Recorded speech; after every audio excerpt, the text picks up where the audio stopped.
Good afternoon, you're listening to Breaks Live FM and we are here at your Co-op Community Stadium to bring you all the action from Leamington's 14th league game of the campaign.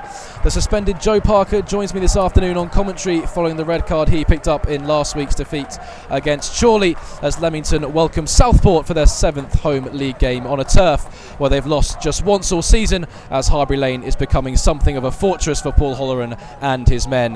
The Breaks have been racking up the miles on the team coach in recent weeks, taking 9 points from 4 straight Saturdays on the road. They'll be hoping that a return to familiar surroundings for the Saturday 3 p.m. kickoff will lead to a return to winning ways in the league today.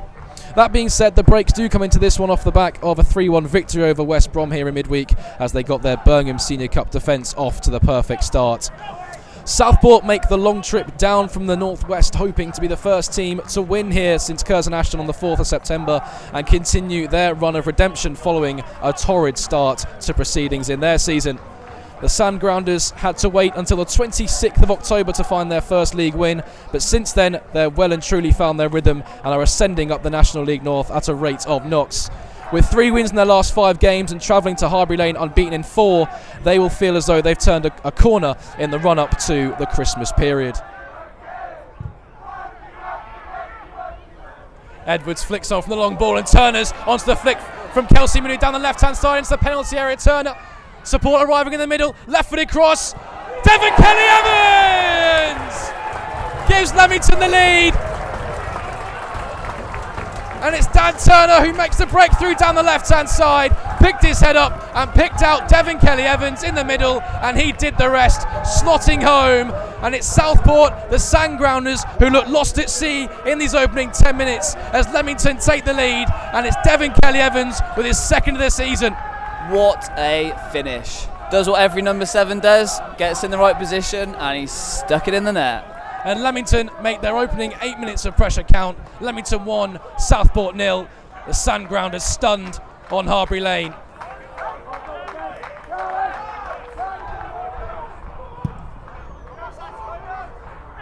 And Leamington just suffocating Southport every time. One of the players picks up the ball and Morrison took a risk there with the back pass to Weaver with Archer lurking.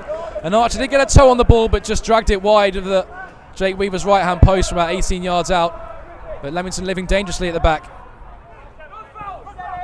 So it is the Sandgrounders who trail by a goal to 0, looking to work their way up the gears. Here's Monroe, bit of space in front of him, centre of the park, opens up for a shot from Monroe, who drags it wide of Weaver's right hand post. But we were saying they haven't really had glimpses of goal, but it opened up nice and wide for Monroe there, but dragged his shot well wide with his right foot.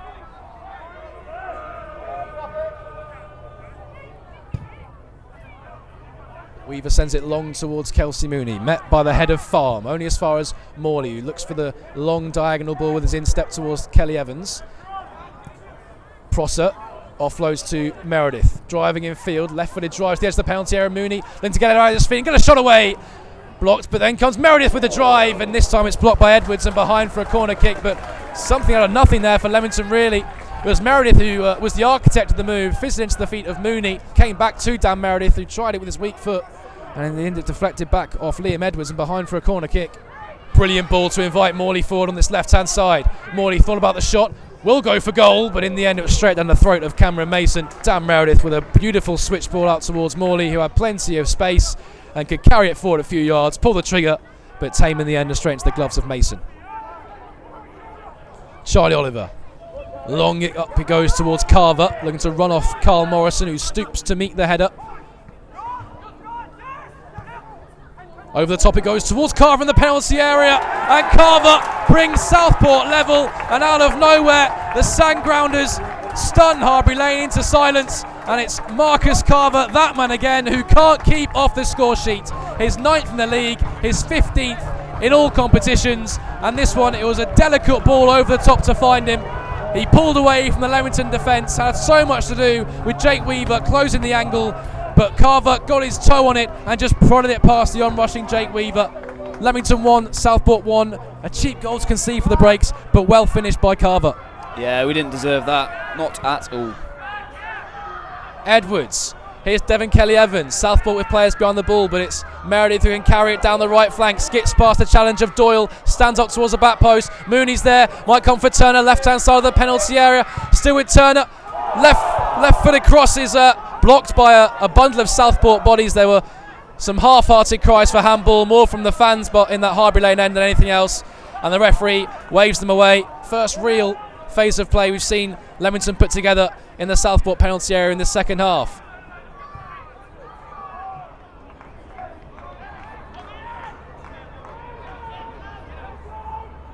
Meanwhile, though, Southport into the penalty area. Wasn't convincing from Jake Weaver.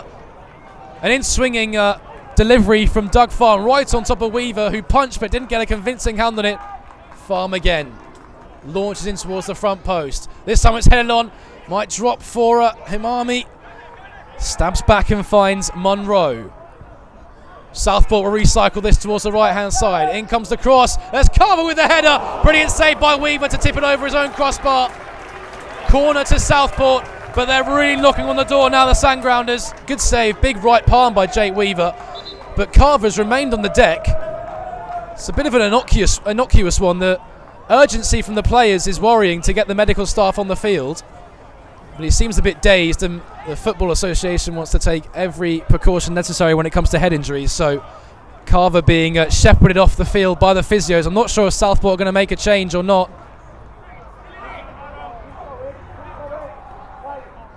Morley with the ball raised above his head. Up it goes towards Edwards, dealt with by Southport only as far as Clark, looking to muscle his way through a plethora of Southport bodies. And Archer looking to benefit from a loose ball up from Southport. Morrison is aware and a cross there for Leamington. Carver having to chase back Dan Meredith, who's marauding down the right hand side, and Carver brings Meredith down. And will we see the referee brandish a card? This time the yellow card comes out and Marcus Carver becomes the first man in the referee's notebook. Finally. But Marcus Carver had covered a lot of yards to track Dan Meredith all the way back, and his only reward is his name in the referee's notebook. Can they snatch this? They've been under the cosh this whole second half. Southport have raised their game, but it's a Leamington free kick towards the back post. Edwards arriving but got under the effort and skies his header high over the Harbury Lane end. Leamington then with 4 minutes on the clock. Can they snatch this from under the nose of Southport? In comes the corner kick. Comes out to Turner, who skies it from the edge of the penalty area. Brilliant chance for Dan Turner, just leant back though from 18 yards and got his foot under the ball and high over the Harbury Lane end, over the clubhouse and into the car park.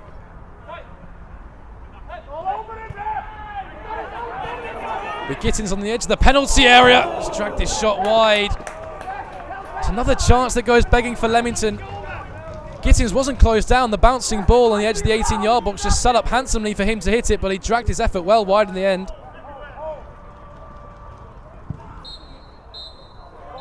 And there is the full-time whistle here at your Co-op Community Stadium. It was Southport who came out in the second half at a rate of knots, came storming out the blocks and really ramped up their game, but they piled on the pressure at the Leamington goal but just couldn't breach it for the second time after Marcus Carver cancelled out Devon Kelly-Evans' early opener in the first half. Wasn't one for the history books, certainly wasn't one to showcase the quality of the National League, but the points are shared here at your Co-op Community Stadium. Leamington 1, Southport 1.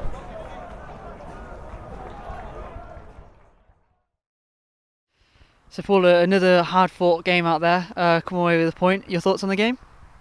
Probably about right, I'd say. It was. It's been a bit different to probably previous games we've had here. Thought first half it was like a percentage game, isn't it? Really, and we were probably high in percentages. Scored a good goal, a couple of half chances. They came into the game, I think, in the as the half went on. We'll be a little bit disappointed with their goal. I think we can do better. But I thought he was very good this afternoon, Carver. Marcus Carver. I think he's always been good. He's added some goals this year, so he's as good as anything in the league. And him and Jordan up front are a real handful. And I think the biggest credit, I've watched a lot of Southport, and they're a bit like Chorley last week. Their set plays are phenomenal. Whether it's dead ball, whether it's the throw-in from Doug, they put balls in good areas, and they've scored a lot of goals this year. So I think we've done really well on that part of it. They've then got on top of us second half. You could plan the obvious for half an hour. They were the better side, but neither goalkeepers had a lot to do. We grew in the game, I think, at the end. We had a couple of little shots around the edge of the box. It's about right, you know. It probably wasn't a game for the Classic, but listen, this level of football, you play all kinds of games, and you've got to be able to physically cope with the balls in the box, which we did really well today. But you know, but you can get sucked in with their set plays because they've got the set plays are one thing. They score a lot of goals, but you know the front two are a real handful. They've got legs in the middle of the park as well. But listen to the form side in the league. I think I stood here, not about this league, 6-7 weeks ago when Southport were bottom. I said they're the best side I've seen, and I think they're a good side, lots of good players. So it's a good point for us. I think they'll be happy with it. But you know, we're at home, we're happy with it as well to be here in the end. I think they got on top of the second half. So in the end, I'd have to say it's about right, and I think both managers will be pleased with it really. I don't think either side did enough to win it, but probably neither side deserved to lose it really. You just spoke there about the forward options they have there, and it's a very game plan was to put the ball up, and our defence did really well today in sort of like defending the box. Well, it's not just them two; it's the two landing behind them. So that little box of us, Carl and Jack, and Alex and Joe, really had to be on the mettle today. Concentration levels had to be. I was really pleased with that because they're good at it. They're good.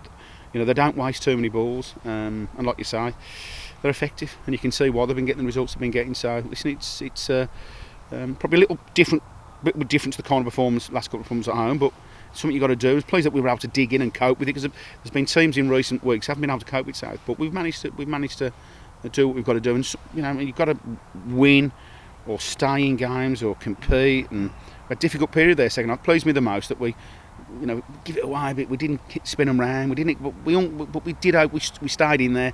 And sometimes as a team, as a combinations or individuals, you've got to find ways to stop in games and keep going and keep the scoreboard ticking over, keep plodding on. And because when you dust yourself down, I think that was a tough afternoon there. And when you put that much effort in, it's nice to get something out of the game. And that's how we look at it. Would have been great to decent crowd again to put one in the back of the net second half, but it wasn't to be. And just finally, I'll thank Nicola. A Chorley fan sent me this terrace poppy, but it didn't come in time for last Saturday. So it's a poppy appeal. It's a combination of football fans supporting the armed forces. So I'll put it on today instead. All right, cheers. Okay.